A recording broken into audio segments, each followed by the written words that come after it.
Now, I want to start with you because this show has really prompted something, a thought with me.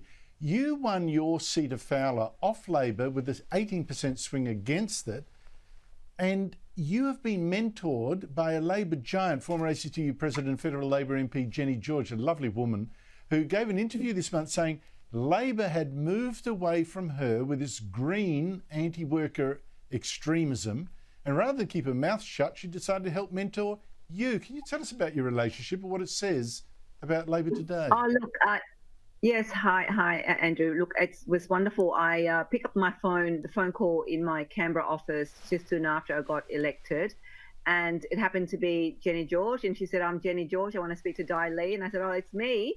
And she goes, "Oh my God, you picked up the phone," and she said, "Do you know who I am?" I said, "Of course I know who you are." And I said, "Oh my gosh," she goes, "You know who I am?" I said, "Yes." And so I was just in awe by the fact that she rang my office and we spoke, and we struck a friendship over the phone since then, since I think around June 2022 when I was in Canberra. And yes, we have regular chats, regular text messages. She keeps an eye out on how I perform on media, and I'm sure she's probably watching your show tonight. I did message her to say, "I'm going to be on Andrew Bolt's tonight."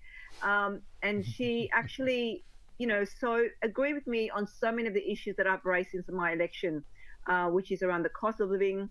I've called on the government to extend the excise fuel tax cut because 46% of my population in Fowler drives a car.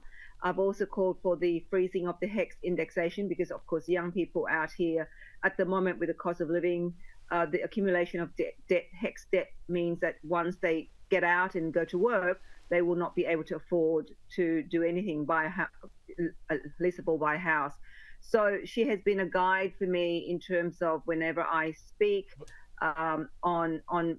in the media to make sure, and she always reminds me, she said, "Listen, speak for your community, relate back to what your community is going through." And being a grassroots. Well, I want to say hello. I want to say hello, Dai. I want to say hello to Jenny George and say, look, Jenny, I know you keep refusing to come on, but I'm going to keep trying. But James, what interests me about this is that Jenny George has been writing letters to the Australian for a while, very good letters, pointing out that Labor's green religion, it's just destroying traditional Labor jobs in some seats. And the idea that this green revolution is going to, employ all these people it just isn't true. What do you think that her frustration with Labor, stopping paying her Labor dues, says about the party? Well, one of the biggest problems is that for a party established to represent working people, it's astonishing how few people in the Labor Party have actually worked real jobs. You've got a lot of full-time professional political staffers, union hacks who then went straight into Parliament, and so they're steeped in ideology but lacking in real-world experience, and it shows in their policies, whether it's their energy policy, which affects people in the blue-collar areas who can't afford higher power bills, such as those in the inner city perhaps can, whether it's immigration, because immigrants typically don't live in inner city suburbs, they go out into the outer suburbs and the regions, whether it's their attack on the Christian schooling, whether it's Labor's disdain for Australia Day and patriotism.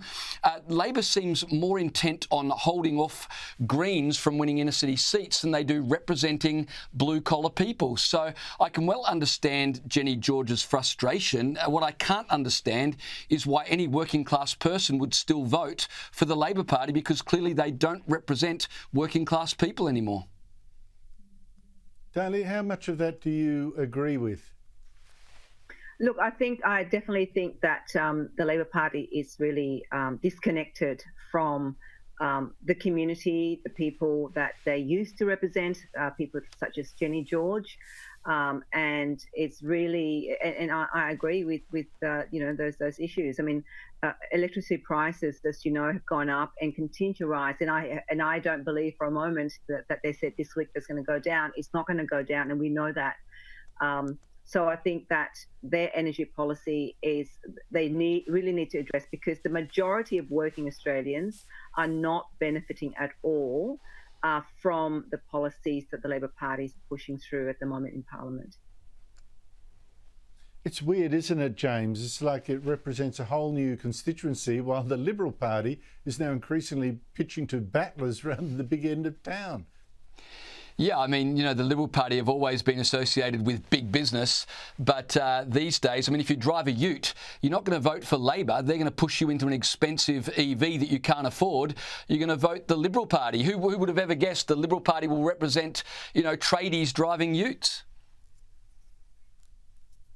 Look, that is so strange. Meanwhile, Di, one other Labor policy is, I think, killing, I mean, putting stress on working class suburbs.